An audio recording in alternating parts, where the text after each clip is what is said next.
Yo ya estaba condenado a muerte en primer lugar por la AAA.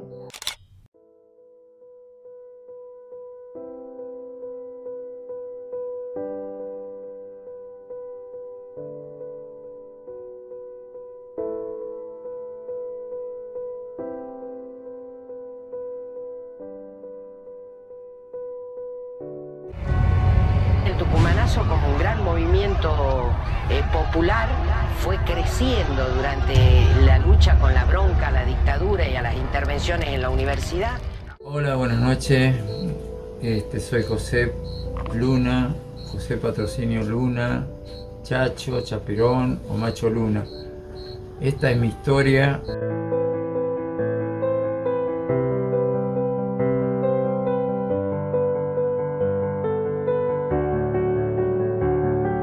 En un nuevo episodio de Historia de nuestro pueblo, quizás ya nos están esperando, porque realmente quieren conocer una nueva historia, que en la ciudad de Famayá hay muchísimas.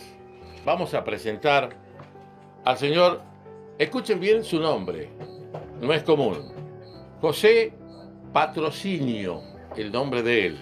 Y a él le voy a preguntar el apellido, por favor. Buenas noches. Buenas noches, Luna, José, Patrocinio Luna. ¿a qué se debe Patrocinio? Y yo creía que era que mi abuela lo había sacado de un almanaque, muchos años creí eso, pero después me enteré de que en realidad mi mamá tenía un hermano que se llamaba Patrocinio, así que ella me puso el nombre de su hermano.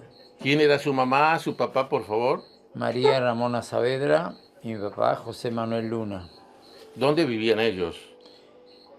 Vivíamos acá en esta casa la mayoría de los años, desde un año, 2 años vivíamos acá. Antes ellos creo que yo nací en Concepción, vivíamos en Concepción, en la zona del sur de Concepción.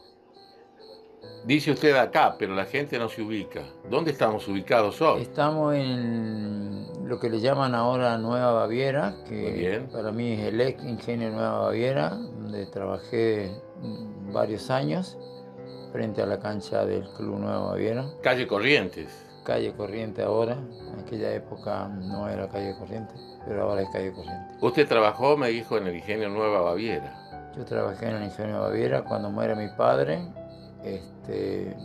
pude entrar a ser menor de edad.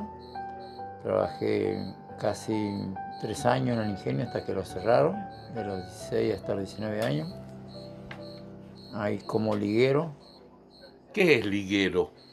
Como yo estudiaba de día en la Escuela Nacional de Comercio de Famayá, la única chance que tenía era trabajar de noche en el ingenio, porque era el único turno que me quedaba de 8:30 a 9 hasta las 3:30, 4. Y entonces tenía que ir, pararme en la puerta del ingenio y ellos te indicaban algún tipo de trabajo donde necesitaban, ¿no? Que podía ser en el salón de azúcar, en el canchón, en las canderas o en algún otro lugar donde ellos necesitaban a alguien. Entonces uno iba a ligarla. Si es que la ligaba, entraba. Si no la ligaba, no entraba. Entonces todo el grupo que íbamos a todos los turnos, los demás iban a los 3 turnos. Yo no iba a un solo turno, salvo los sábados y domingos, que podía ir a los otros turnos, pero en la día de semana solo iba a un turno que podía intentar entrar. Por suerte, los administradores, la gente que hacía esto conocía mi historia, que yo estudiaba de día, etcétera, etcétera, y siempre a veces me tenían en cuenta y trabajaba casi todas las noches. Usted nombró en la Escuela de Comercio, Nacional de Comercio. Sí. ¿En qué año y qué amigos o compañeros recuerda? Bueno, se había fundado hace muy poco la Escuela de Comercio, con la directora María del Valle Yosida, una persona que realmente fue famosa porque era muy exigente, nos enseñaba que en realidad las notas y todo había que ganársela. Y fue una experiencia muy, muy, muy, muy buena. Ella enseñaba a su vez clase de literatura y era tan exigente que una vez me pareció que realmente me ayudó mucho porque quería que nosotros pensáramos, ¿no? Cosas que a veces la mayoría no Me gusta o copiar o llevarlo de memoria las cosas. Y, recuerdo siempre un examen de literatura que ella nos dio y saquen la hoja y les doy solo el título y ustedes escriban una hoja y media o dos. Y nos puso el perfil de una gota de agua, ese era el título. Y cada uno debía escribir qué es lo que, sobre eso, una hoja completa. Y me pareció brillante lo que ella hacía, era muy exigente, pero también era muy justa. Cuando venía gente del Ministerio de Educación o de algún otro lugar a la escuela, muchas veces me citó a la dirección. Yo pensaba que era por alguna falta que había cometido, alguna cosa que alguien me había propuesto o algo. Era para explicarle al supervisor o el que venía a nivel nacional de que era muy buen alumno, que a la vez trabajaba de noche, estudiaba de día y cumplía con todas mis obligaciones, porque a la vez me gustaba mucho participar en toda la vida de la escuela, ¿no? Era presidente del club colegial, presidente del centro de egresado, era capitán del equipo de básquet y nos dedicábamos a buscar a las reinas cuando había los festivales del estudiante para que participen las reinas de todos los pueblos de acá cercanos en la fiesta del estudiante, que era una actividad muy fuerte que hacíamos también. Y nos gustaba generar cosas. El básquet era una actividad muy importante en la escuela. Había un profesor que se llamaba Julio Diegues, que en realidad él hasta venía horas que no le correspondían a su trabajo a enseñarnos, a jugar, nos inventaba campeonatos, nos llevaba a jugar en la ciudad. Yo me acuerdo un día que nos llevaba a jugar con el Instituto Estrada, que es un colegio de la capital. Y claro, nosotros íbamos en el tren allá, los 12 jugadores, llegamos allá y 4 tribunas nos gritaban, gaucho de Famayá, indio, bla, bla, un montón de cosas. Nosotros entrábamos a la cancha, no sabíamos, realmente nos sentíamos muy disminuidos y perdimos muy feo ese partido, nos ganaron por muerte. Pero le dijimos al profesor, mire, invítelo a Famayá, profesor, invítelo para el Famayá. Y lo invitó y jugamos ahí en la cancha del centro parroquial, la cancha que en aquella época era una cancha activa en básquet, como también la cancha que estaba en la sede del Club Famayá, que también había una cancha ahí de básquet. Y nosotros desarrollamos muchos campeonatos intercursos y interescolares, y el equipo de la escuela participaba en algunos campeonatos de la zona. Y ahí vinieron ellos con un colectivo lleno de gente de su colegio y todo, pero ahí les ganamos. Era un equipo muy fuerte. Se tomaron la revancha de alguna manera. Pero yo también soy parte de la audiencia y quedó picando una pregunta, lo que usted me dijo, y también la curiosidad nos embarga. María Yosida me dijo que era la directora María y puso, del Valle Yosida, sí. Puso como título, o mejor dicho, dibujó una gota de agua. El perfil de una gota de agua. ¿Qué puso usted?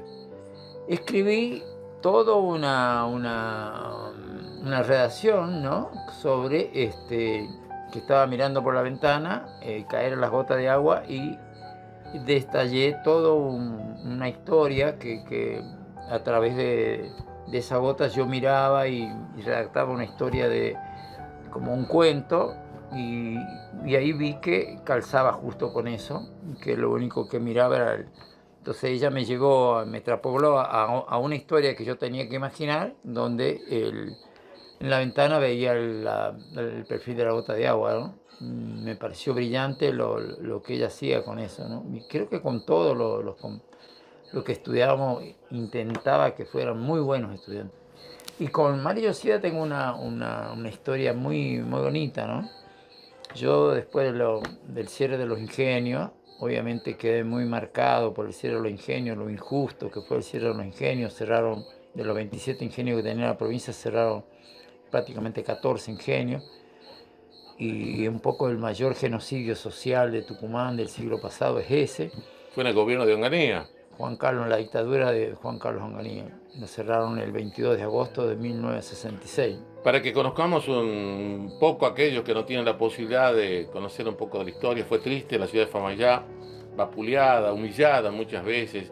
Se realizaban también en la Plaza General San Martín concentraciones que llegaban del Ingenio Bellavista. Yo recuerdo, tenía 7, 8 años aproximadamente, la quema de un jeep también de la policía. ¿Puede ser? ¿Usted vivió esos momentos tristes de Famaillá? Yo, claro que yo los vivía porque siendo trabajador de ingenio y antes de ser trabajador de ingenio, uno veía que cada vez que tenía que empezar la zafra, los industriales decían siempre que no tenían plata, nunca tenían plata.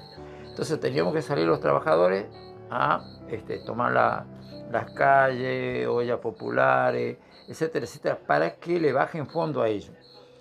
Cuando terminaba la zafra, después que no tenían plata para pagarnos, entonces también había que salir. Entonces había una gimnasia permanente, digamos, que uno veía acá. El sindicato de Baviera estaba a cargo de Lucero.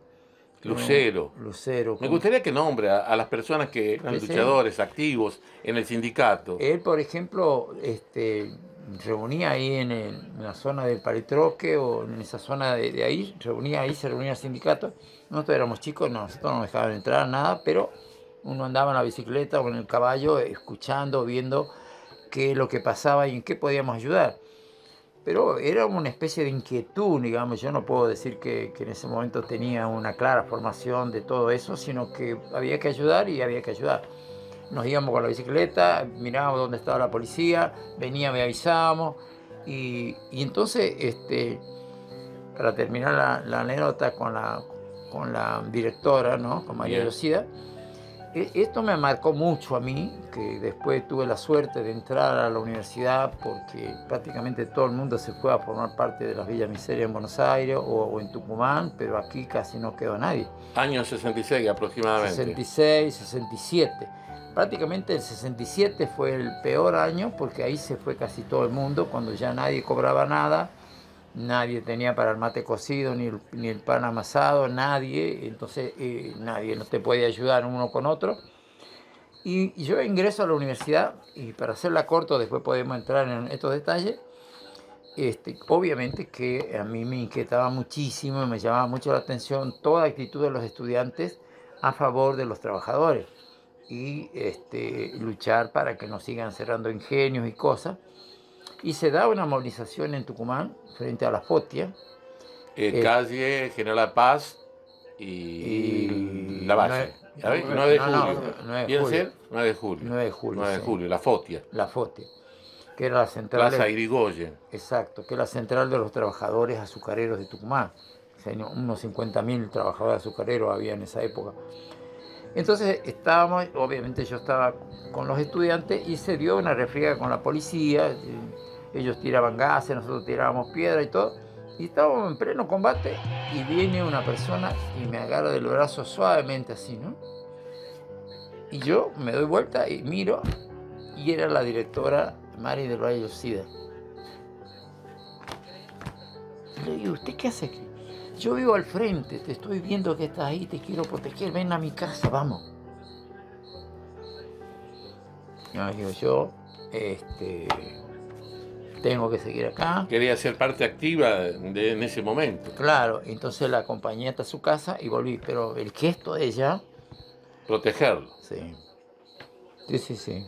Muy así de todo, esa persona enérgica, en el fondo había un profundo... humanidad de ella. ¿Y habían viajado gente de acá de Famaillá? No, yo ya estaba estudiando. Ya estaba estudiando ciencia económica. Yo estaba estudiando ciencia económica. Muchos años después que, yo había, 1 o 2 años después que había egresado. Es decir que su inquietud de pronto quedó en su mente reflejada los hechos que había vivido acá en el Ingenio Nueva Baviera. De pronto lo hacían viajar a estudiar y desde allí implementar una lucha para combatir lo injusto. Claro, ¿Es así? nosotros seguíamos peleando por el cierre, por la reapertura de los ingenios y que no sigan cerrando ingenios, que esa era la batalla, porque Tucumán había quedado muy golpeado, muy dolido. ¿Valió la pena lo que hizo usted hoy, año 2023? ¿Qué piensa? Valió la pena.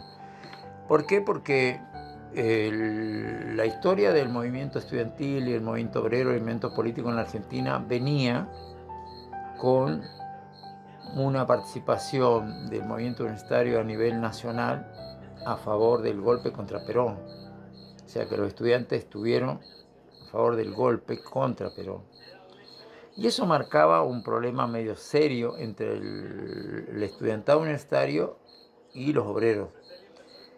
Obviamente que mi filosofía no era esa, yo era obrero y estudiante, porque después de aquí seguí trabajando en una fábrica metalúrgica ahí en San Miguel de Tucumán, si bien en la parte contable, no acá como liguero, pero seguía siendo un empleado, un trabajador. Y entonces discutíamos y decíamos, no tiene ningún sentido una diferencia entre los obreros y los estudiantes. Debemos estar juntos, luchar juntos. Y construimos una nueva visión nacional de que la unidad obrero estudiantil como pueblo, si en última instancia quien paga la universidad nuestra, el pueblo con sus impuestos, nosotros nos debíamos al pueblo.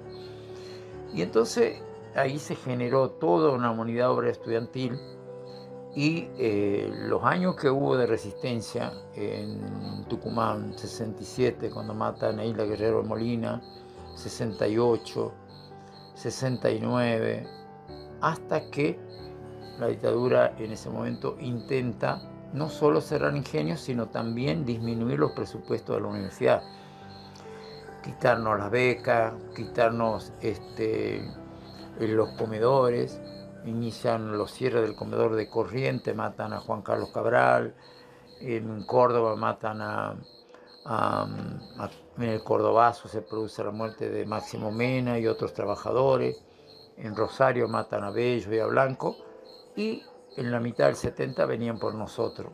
Yo ya estaba en Tucumán y yo logro entrar en el comedor universitario, porque venía de un ingenio cerrado y todo eso, y venían por el cierre de los comedores. Que estaba ubicado en la calle Ayacucho. No, Muñecas, el primero, pero también funcionaba otro en el Ayacucho. Después del tucumanazo. Después. Eso le cuento, perdón. Sí, después del tucumanazo. Entonces nosotros éramos 500 estudiantes que comíamos en ese comedor, ahí. 500 estudiantes.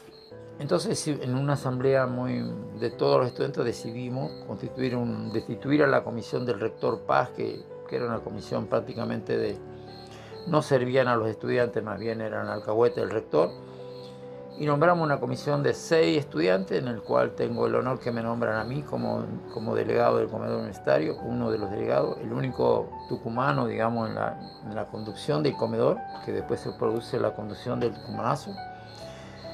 Y nosotros entramos en un plan de lucha para evitar el cierre del comedor. Primero fue comer en la calle, después fue salir a la calle, después fue que nos quitaron el presupuesto, después constituir una olla popular y juntar los fondos para hacer funcionar el comedor, hasta que un 9 de noviembre de 1970 la infantería de la policía de la provincia decide que el comedor ese no siga funcionando y ataca el comedor de la calle Muñeca al 200 frente a la escuela normal. Nosotros sabíamos que si cerraban ese comedor se acababa todo.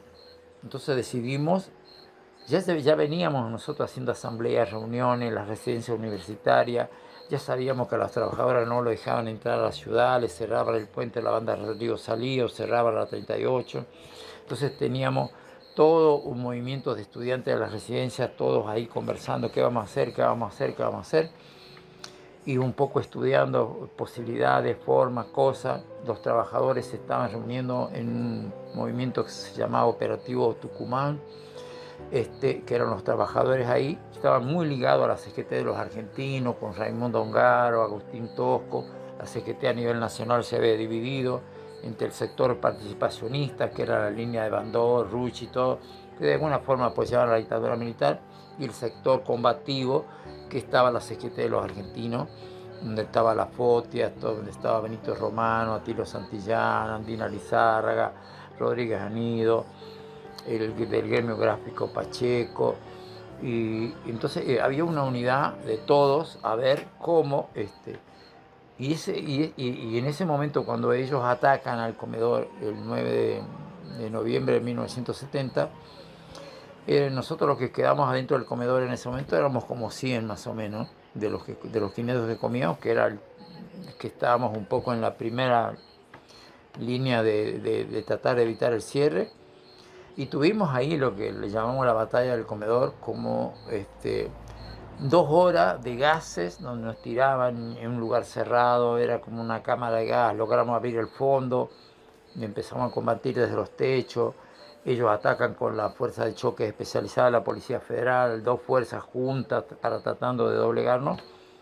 En esas 2 horas, digamos, de resistencia, todos los otros estudiantes y los trabajadores se enteran y empiezan a hacer barricada en la ciudad. Ese día, en la parte de atrás del comedor, está el pasaje, los pasajes que sobre la avenida Córdoba, Junín, Muñeca, toda esa zona se empiezan a hacer barricadas y se producen 30 o 40 barricadas en la ciudad y empieza el tucumanazo.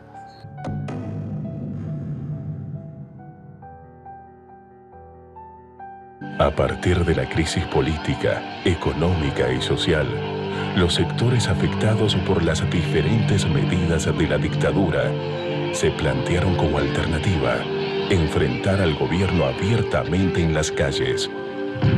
Agotadas las vías institucionales, el pueblo sale a exigir una apertura democrática y mejoras en la educación, en salud y trabajo, en un trasfondo de lucha contra el imperialismo. Se pasa entonces a la acción. Los tucumanazos se inscriben de esta manera en un ciclo amplio de protestas urbanas y rurales que sacuden a todo el país desde 1969. Calle Piedras y San Peña, aquí en la ciudad de Tucumán.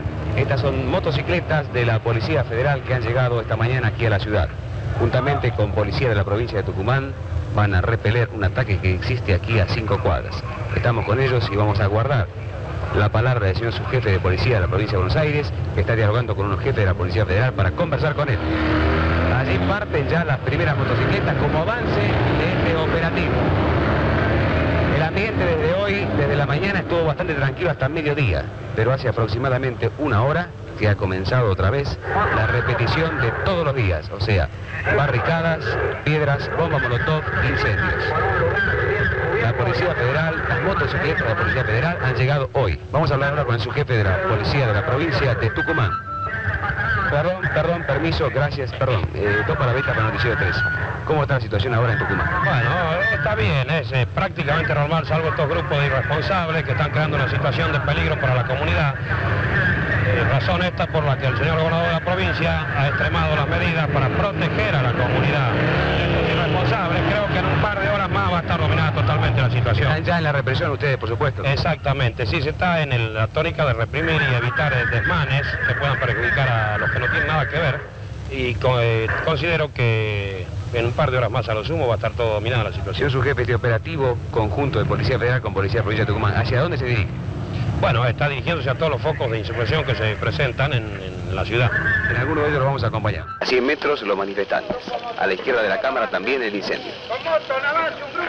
Allí está. Nos acaba de decir el comisario inspector a cargo de todo esto, de que hay francotiradores. Sáenz Peña y Roca. Arde un camión y aquí hay un depósito a la izquierda de YPF. Plazoleta Torrego, donde anoche también hubo incidentes. Lo más peligroso es que ese fuego pueda de alguna manera llegar al depósito de YPF. Aquí era exactamente el lugar donde estaba la barricada. Observen ustedes cómo se quema ese camión. Estamos frente al edificio de FOTIA, Federación Obrera de la Industria Azucarera. Llegan en estos momentos motociclistas de la Policía Federal y aparentemente han copado toda la zona, conjuntamente con Policía de Tucumán, y tomarían este edificio donde antes de ayer se sostuvo un recio tiroteo entre policías y manifestantes. El edificio de FOTIA está totalmente rodeado por policías de Tucumán y Policía Federal. Ya comenzaron los gases, también hay corridas y se espera de un momento a otro que se allane totalmente el edificio. Al día siguiente hacemos una asamblea muy grande en la plaza, en el patio de la Universidad Central, de acá de la Universidad Nacional de Tucumán. Y ahí van los sindicatos, todos los gremios en lucha y hacemos una especie de pacto entre todos de seguir en la lucha hasta que logremos no cierre al comedor, aumento del presupuesto, elecciones libres para que se elijan en democracia permanente, no cierre de los ingenios, y los trabajadores no docentes tenían 13 años que no les pagaban el retroactivo, que les paguen a ellos. Son los 4 puntos más importantes, más allá de las libertades constitucionales y todo que nos regían, pues todos nosotros teníamos orden de captura, nos andaban buscando para detener, etc. Y hacemos un pacto muy grande ahí y salimos nuevamente a la calle el día 10. Ese día nos hacen llegar una foto donde la policía de la provincia la policía de Tucumán se declara en huelga. Un poco porque ellos también ganaban muy poco y porque la mayoría de los policías de alguna forma tenía alguna relación con muchos de nosotros, con todo, venían del pueblo, venían de los barrios, venían de los ingenios, venían de todo, y dijeron, no vamos a reprimir. Y ahí empieza el tucumanazo ese día con 60 manzanas, llegamos hasta la Plaza Dorrego. Después el día miércoles se declara un paro de la CGT oficial y la CGT de los argentinos, la FOTIA, la UCI y todo. Un paro combativo de 36 horas, se toma prácticamente toda la provincia. El general Videla estaba al frente del comando de la 5ª Brigada de Infantería. Entonces ya llegamos a tomar 120 manzanas hasta Ciudadela, todo lo que es la ciudad y de todos los... La zona de la Quinta Agronómica, seguramente. Sí, toda esa zona de los ingenios, la gente iba hasta donde podía y después se cruzaba por los cañaverales, había gente de San José, había gente del ingenio Amalia, de la banda Río Salí se cruzaban pasando el río porque no podían pasar por el puente, pero de todos los barrios de la ciudad iban, decíamos, acá somos nosotros 30 de este barrio, ¿dónde nos ponemos? Bueno, se alargó y se hizo un proceso altísimo de, imagínense, 120 manzanas, 130 manzanas tomadas por una semana, porque prácticamente la dictadura tembló en ese paso, y el día 6º, 7º, Videla, que ya no pudo con la represión, inventaron las policías, la guardia de las policías, las motocicletas rápidas que venían con un parrillero atrás que disparaba. Por supuesto nosotros le poníamos alambre y rodaban eso, se lo tuvieron que llevar la moto de vuelta. Los caballos no les servía porque le poníamos bolilla y los caballos se caían. Y así iban perdiendo. Y ¿Ustedes después lanzaban bolillas así en la calle? Claro, y los caballos no pueden, se caen. Y después que no nos podían detener mayoritariamente porque todas las puertas de la ciudad se abrían. Nosotros entrábamos a una puerta, salíamos por el fondo. Si entrabas con una camisa azul, salías con una blanca. O sea, la gente participó activamente. ¿Lo colaboraba? Totalmente. Nos daba comida, nos daba agua, sacaba cosas que no les servían para las barricadas. Los trabajadores del aseo urbano traían camiones con las cosas. Los de UTA nos avisaban dónde estaba la policía. Todos los sectores participaban. Fue una gesta histórica que oficialmente la quieren tapar, le echan tierra. Aquí no hay una fecha que se celebre el tucumanazo, como diciendo ese día el pueblo se levantó, porque quizás no le conviene que esta historia se conozca, ni esta ni muchas otras que representan a los pueblos, prácticamente no se conocen.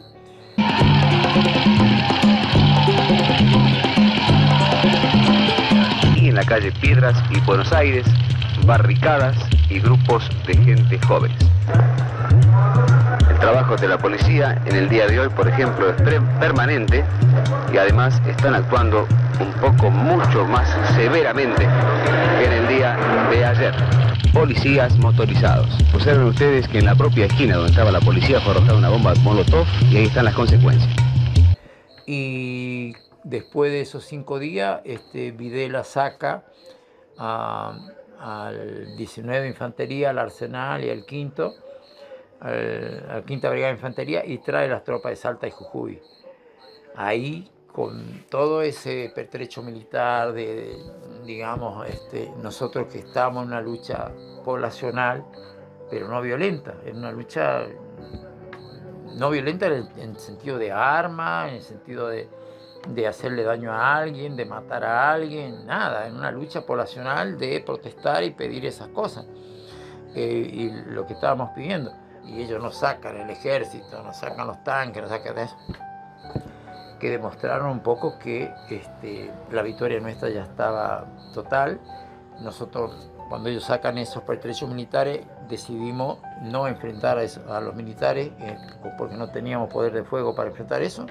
Ya la victoria estaba sentada y Tucumanazo logró de 500 placas, 500 cupos del comedor, la dictadura tuvo que darnos 5.000 cupos.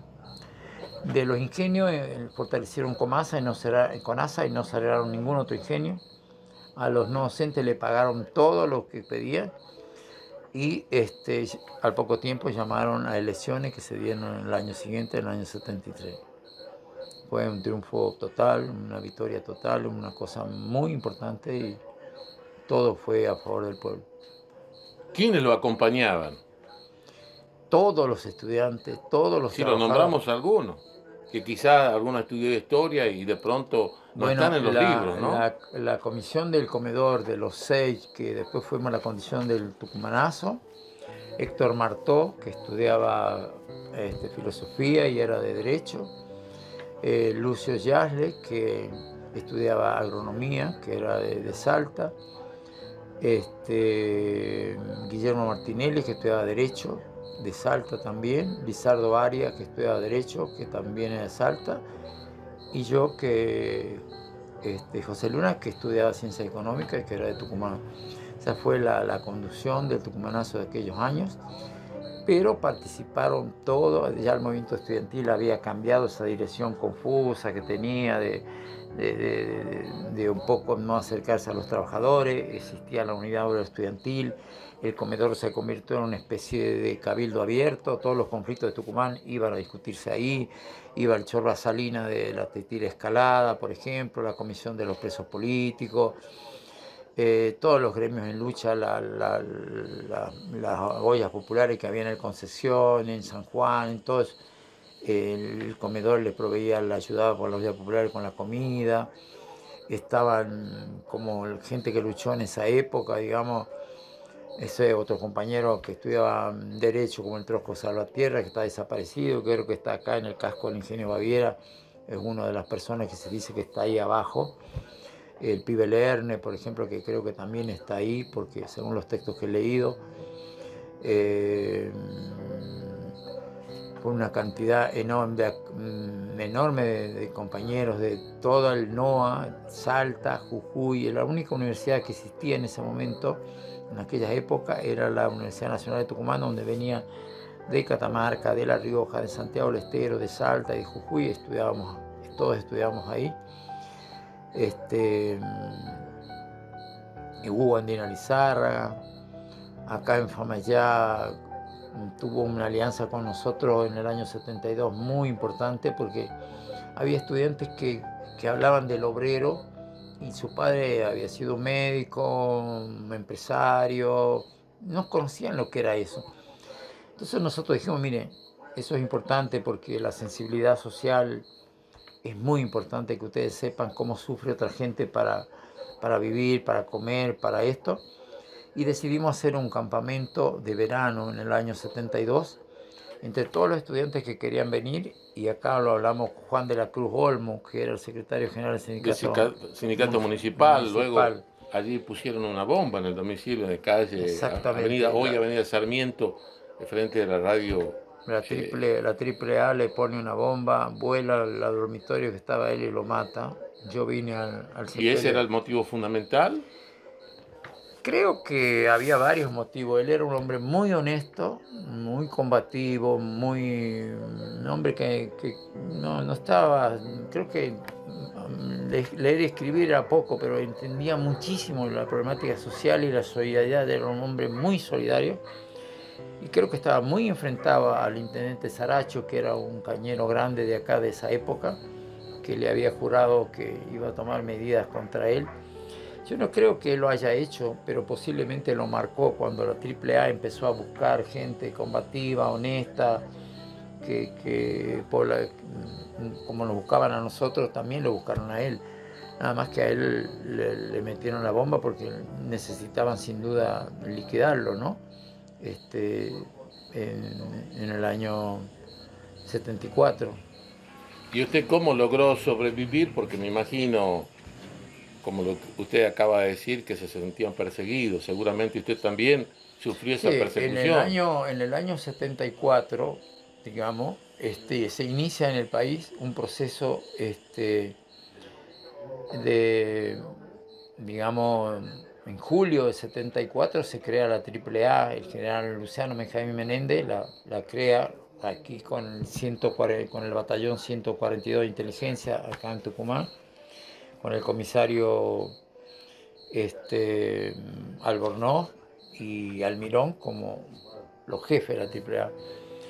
Y ellos empiezan con estos asuntos de a todo dirigente del movimiento obrero, estudiantil, abogado o alguien que luchaba por el pueblo, le empiezan a seguir, a marcar, a buscarlo en su casa, sacarlo, fusilarlo, poner bomba, amenazarlos de muerte.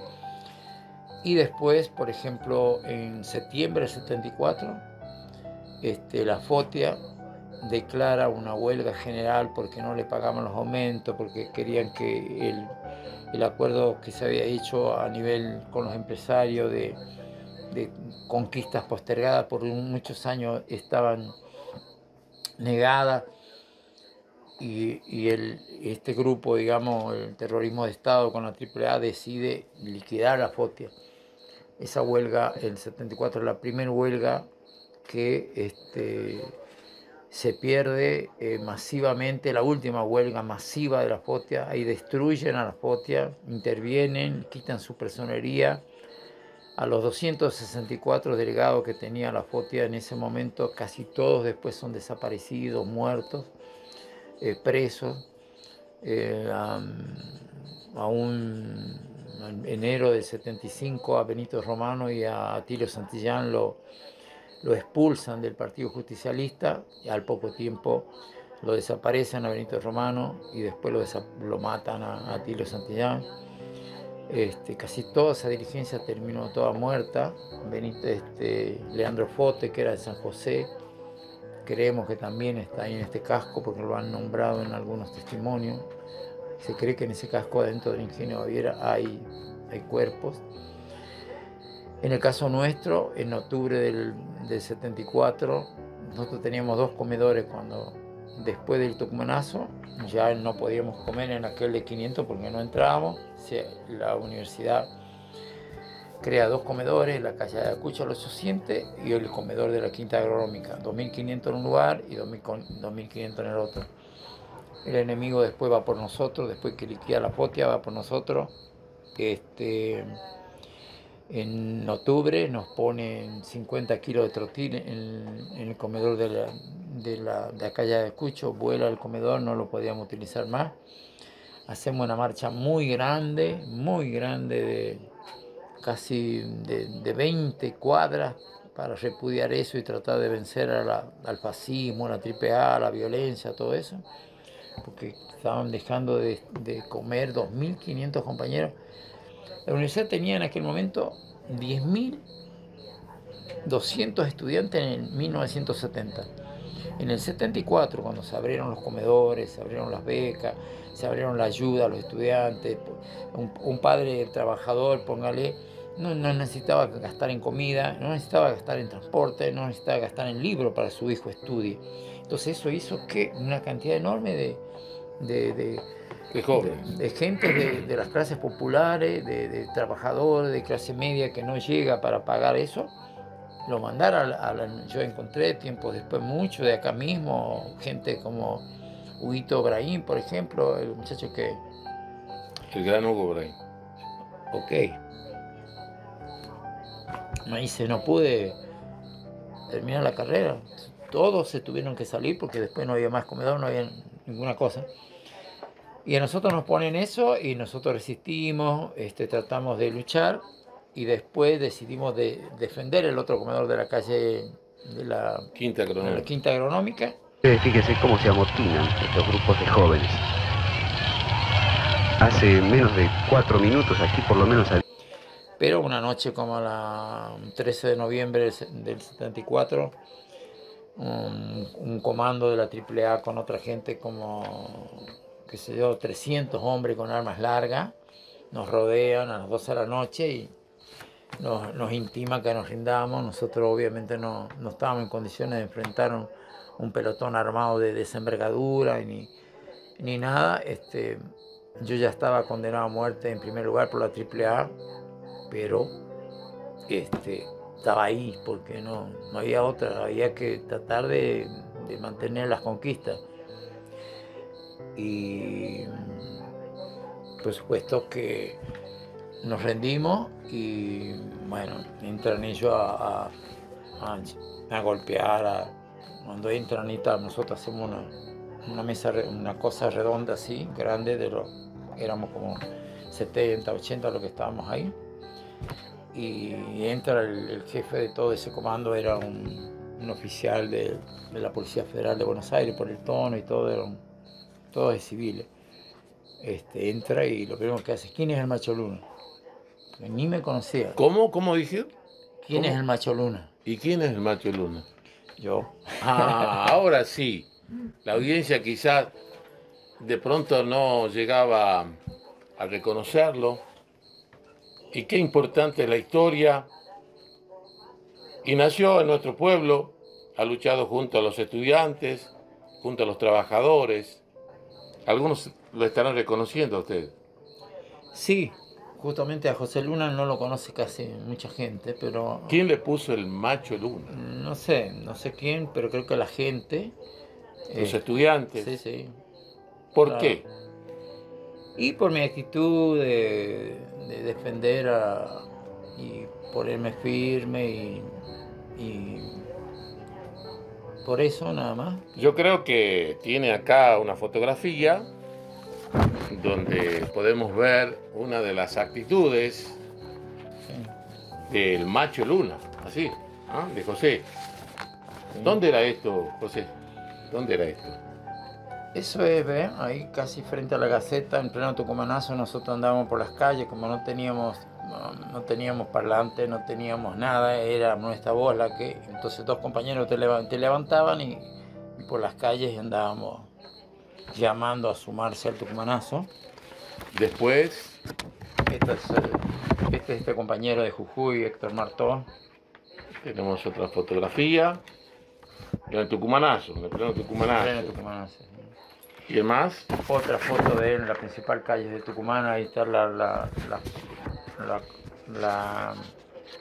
esa casa Fuch. y otras casas. ¿Quién es? ¿El señor? Soy yo. Está más gordito ahí, ¿no? ¿Sí? ¿Ahí? Sí. No, más cabello. Ah, más cabello, cabello más negro. cabello y negro, sí. Bien. Esto es cuando Bueno, esto es terrible, en el año 72, cuando... Esto ya lleva un poco que para que los estudiantes conozcan más la historia que ha vivido la provincia de Tucumán, ¿no? Sí. ¿Qué pasaba acá? Comenta este momento, ¿qué pasaba?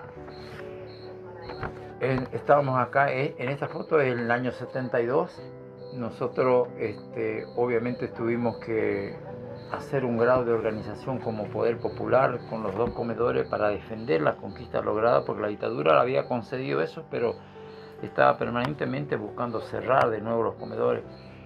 Y nosotros teníamos una alianza con el pueblo muy importante, y en esa época se dio una huelga de todos los trabajadores públicos y de la salud y todos los estatales de la provincia. Entonces hacemos un convenio con ellos de que nosotros íbamos a ayudar Empiezan ellos una jornada de lucha el 21 de junio del año 1972.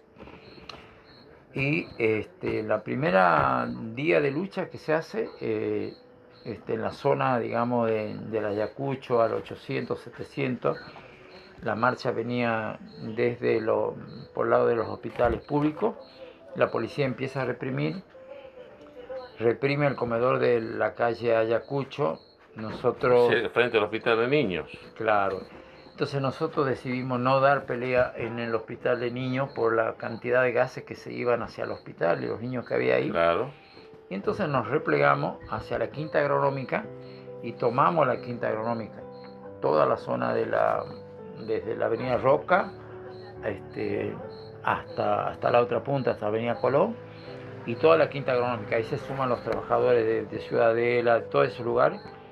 Y el segundo día, unos estudiantes que estaban entrando por una escuela ahí cerca de la avenida Roca, son sorprendidos por la policía y a una distancia de 3 metros le disparan a granada de gas y matan a Víctor Villalba. Lo perdimos en esa época, en esa movilización. Entonces teníamos tomada toda la quinta agronómica para exigir justicia y tratar de lograr las reivindicaciones que tenía el movimiento obrero. Y ahí cuando de nuevo interviene el ejército, nos allana la quinta agronómica y hay más o menos 50 o 100 estudiantes detenidos que después logramos liberarlos en el año 1972. Cuando nos detienen a todos, sí, obviamente cuando se presenta este sujeto y pregunta quién era Macio Luna, entonces una vez que yo me digo, primero un silencio total, después empezaron a golpear a 2 o 3 compañeras y después yo me doy un paso al frente de que soy yo, por supuesto, empezaron a golpearme, a pegarme, a vendarme, me alzaban, me golpeaban entre varios. Y después me llevan a la Policía Federal, torturan como un mes más o menos. Y ahí, con la presión de la movilización y eso, se logra que me pongan preso a disposición del Poder Ejecutivo, que era la forma de salvarme la vida. Y bueno, después de eso me llevaron como a 5 penales, al Devoto, y en Devoto hicimos una huelga de hambre porque había unos compañeros enfermos, como hepatitis y otras enfermedades, no los querían curar y podíamos enfermarnos todos. Hicimos una huelga de hambre importante, ahí nos llevaron sancionado al penal de Rawson, de ahí de Rawson al penal del Chaco. Después nos castigaron de nuevo porque cuando yo salí, ahí en la Constitución, en el artículo 23 prevé que en el caso de que sea un preso político sin causa ni proceso, podés cambiar la prisión por el exilio. Yo pedí acogerme a eso, el gobierno de María Estela Martínez de Perón me niega y me inventa 5 causas, en el cual me convierte en un preso de máxima peligrosidad y me lleva... ¿Máxima peligrosidad? Sí, sí. ¿Y lo lleva a dónde? Y me llevan de nuevo sancionado al penal de Rawson, allá en el sur. Y después un juez del Chaco, ante un habeas corpus que presenta a mis familiares, reconoce que ellos tenían 8 días para hacerme una causa. Si no lo hicieron en ese momento, después ya no lo podían hacer. Habían pasado 8 meses, casi un año de eso. Y ordena que yo podía salir por orden del juez al exterior, al exilio. Y ahí salgo, casi a fin o comienzo del 76, iba a salir a Venezuela directamente porque conocía a alguna gente y porque ellos te obligaban a que uno compraba el pasaje y toda la plata que había reunido yo me alcanzaba para ir solamente a un país más cercano, ¿no? Y entonces se da el intento de golpe de Capellini en ese momento, en el año 75. Nos sacan a nosotros al patio para intentar fusilar. Al rato se cae el golpe, no nos fusilan. O sea, en varias situaciones Entonces, bueno, decido pedir al país que me dé la salida ya. Y el único que me daba inmediatamente era Colombia. Pero cuando llego a Colombia, los servicios de inteligencia mandaron un informe como de 15 hojas, que yo era una persona súper peligrosa, que había cometido montones de delitos y cosas. Obviamente logré convencer a la seguridad de Colombia de que si yo estaba ahí era porque ninguno de esos delitos me habían prohibido probar ni nada, y si hubiera tenido tantos delitos no me habían dejado salir jamás. Y de ahí logro llegar a Venezuela y estuve exilado ahí hasta, bueno, todavía vivo allá, pero... Hoy usted constituyó una familia, me imagino. Sí, tengo 4 hijos, sí. ¿Qué piensan su familia, sus hijos? ¿Qué le dicen? Papá, ¿luchaste en vano? O papá, me siento orgulloso por tu lucha en tu juventud. ¿Qué le dicen? No, ellos están orgullosos y, ¿cómo se llama? Y piensan parecido, igual, o son defensores de todas las causas sociales. Ellos, ¿Nacieron allá? dos nacieron allá, dos nacieron acá cuando intenté regresar después de las elecciones del 83, pero después me volví a ir porque tenía muchas dificultades para conseguir trabajo. Me aparecía por todos lados prontuarios de que tenía un prontuario de esos que ellos armaron, y ninguna fábrica, ningún trabajo. Decía, no, me tuve que volver. No era fácil. ¿Y usted mantiene la convicción de aquella juventud, el pensamiento hasta el momento? ¿Y si volvería a nacer usted, haría lo mismo o quizás lucharía de otra manera? Haría lo mismo, pero tratando de que realmente la victoria sea más cercana, porque el enemigo o el que sostiene el poder de la desigualdad en Argentina es muy grande y se necesita que todo el pueblo realmente reaccione. Y eso es lo que nos faltó a nosotros en aquella época. Pudimos hacer el tucumanazo, pero no pudimos hacer el argentinazo, que es lo que nos faltaba. Quizás nos faltaba 4, 5, 10 años más de conciencia de la gente. El enemigo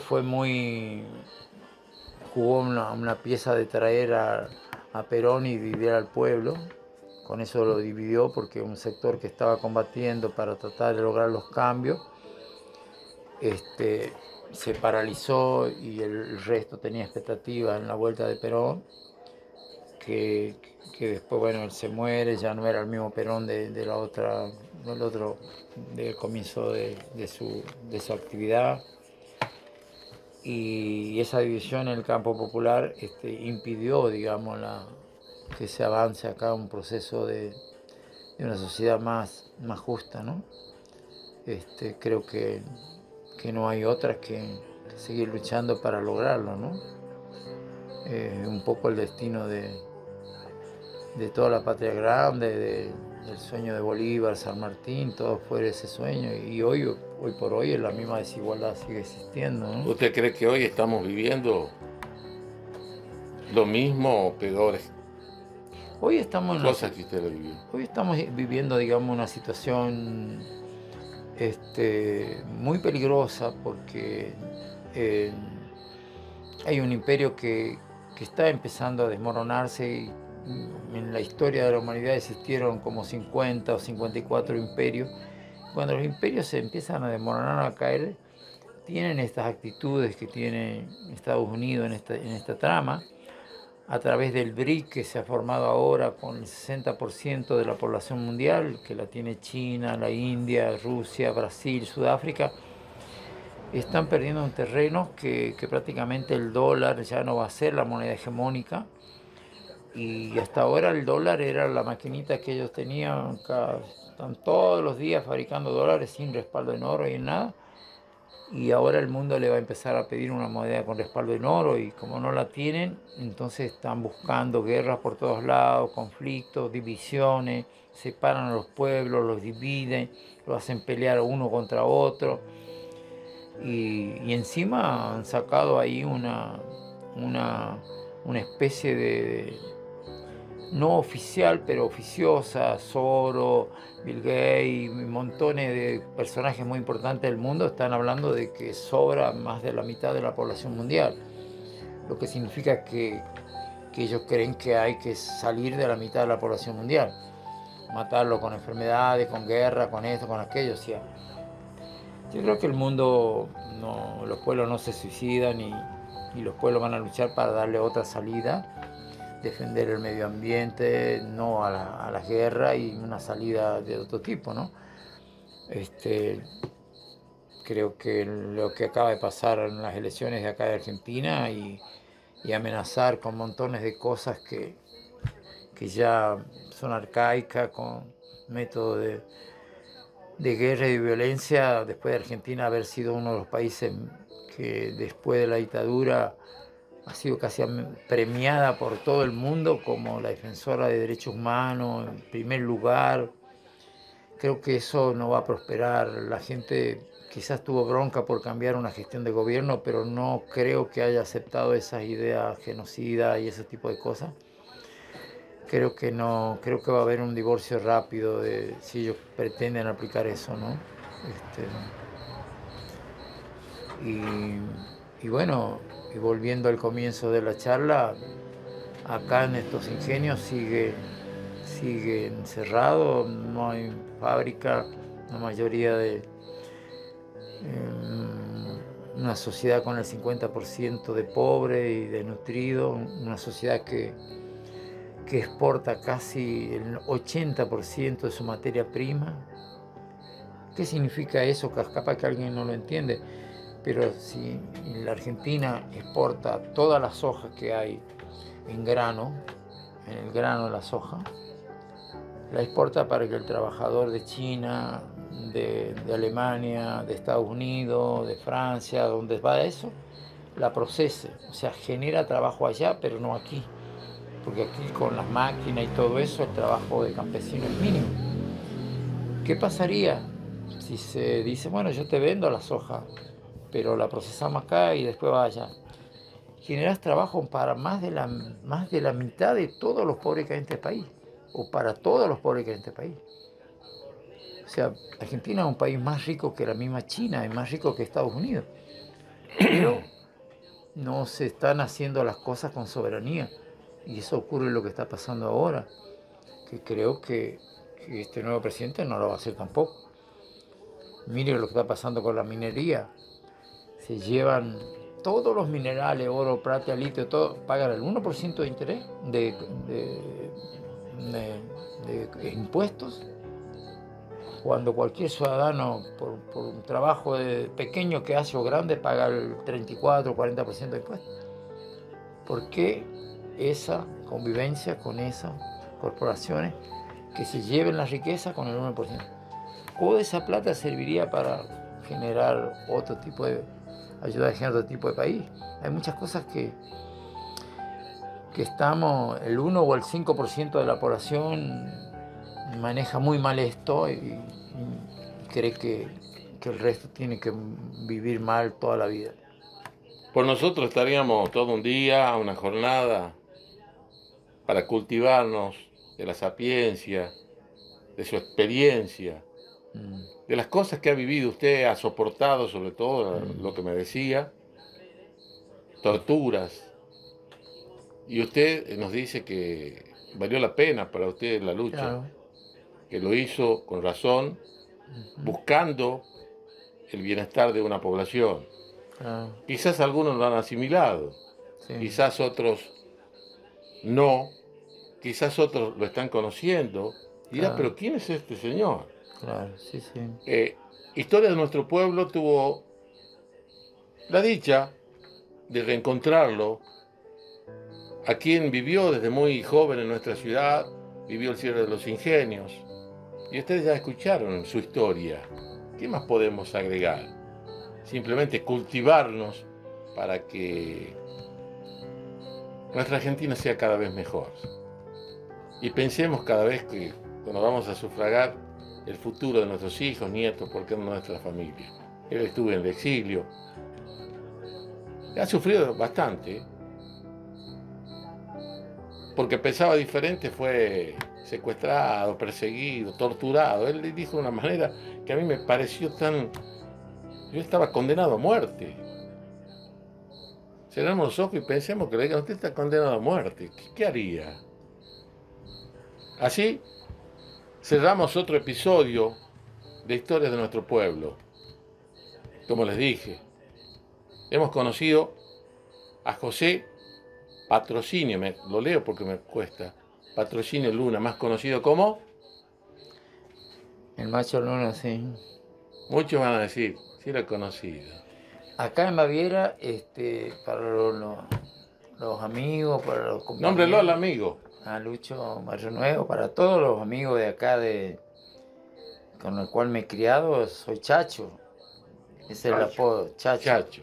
Claro, después en el básquet, era Chapirón. Así, en distintas etapas, de acuerdo a lo que hacía, tenía A distintos ver, apodos. finalizando ya este programa, que fue estupendo para la historia de Famaillá, un pequeño mensaje para los jóvenes o para quienes siguen la página de Historia de Nuestro Pueblo. ¿Qué le dirías? Bueno, que traten de ser muy curiosos con la historia, que la historia oficial, estos 200, 300 años que se escribe en la Argentina, no es la historia verdadera, que todavía en las escuelas no se enseñan la historia real ni de San Martín, ni de Güemes, y menos los últimos 50 años nuestros, que sean muy curiosos, que busquen, que investiguen.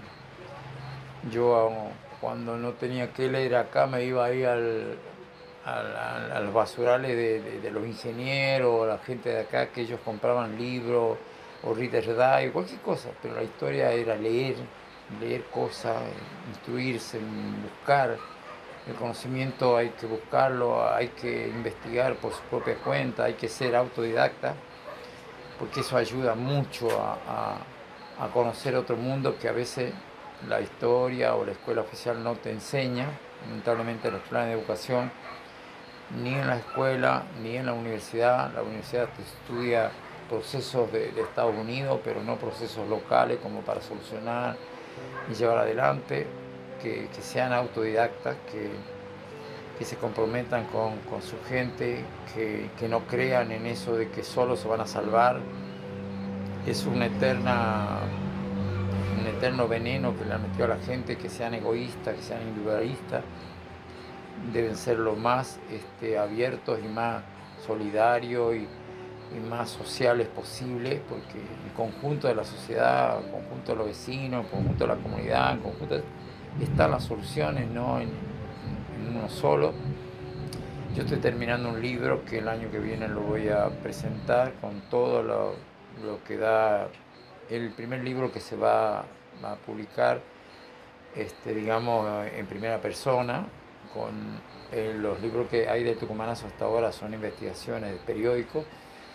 Yo ya lo tengo terminado, va a ser un libro en primera persona, testimonial de alguien que vivió y que lo quiere dejar escrito para la juventud por sobre todo, y que la juventud tiene en su poder las grandes posibilidades de la solución de este país, pero tiene que sentarse a indagar, conocer los pros y los contras de cada una de las cosas que se le presente y no dejarse manipular por la prensa que tiene dueños y que la maneja a su antojo. Siempre los tuvo, no es que ahora, cuando nosotros desarrollamos los tucumanazos y estas movilizaciones, la Gaceta, para sacar alguna cosa teníamos que ir a insultarlo como media hora para que saquen un cintillo. Siempre los dueños de los periódicos son sectores que no informan lo que la población hace y dice.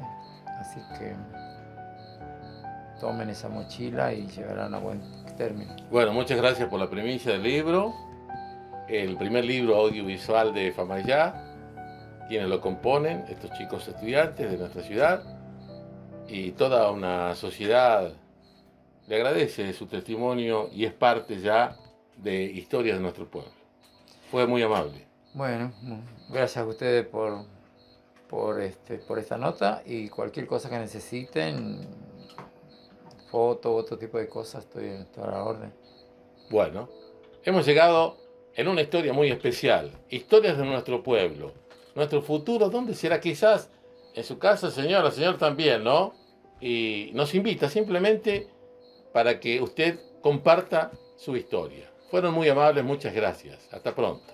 Historias de nuestro pueblo, una manera de promocionar los valores y culturas de nuestra ciudad. Síguenos en nuestras redes sociales. Muchas gracias.